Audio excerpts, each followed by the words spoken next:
although there are some countries that are experiencing negative growth, and that explains the average negative growth for the region. We have many countries that have positive growth, maybe slower growth than in the past.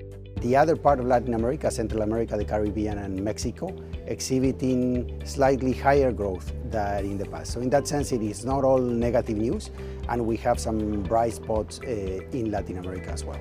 In Argentina, we have seen the new government implementing a set of policies that are geared towards reducing inflation, controlling the rampant deficit, and also to stimulate investment. All these measures will have a significant contribution to growth, and we're expecting growth to accelerate significantly in the next few quarters. I think it is very important for the region to start working on the new sources of growth. The region relied too much on external forces, commodities, abundant financing, etc. Now the world has changed, and it's very important to continue the work on the domestic sources of growth that should be focused on productivity, on investment, and therefore education, infrastructure, the rule of law are very important areas in which almost every country in Latin America should be working on.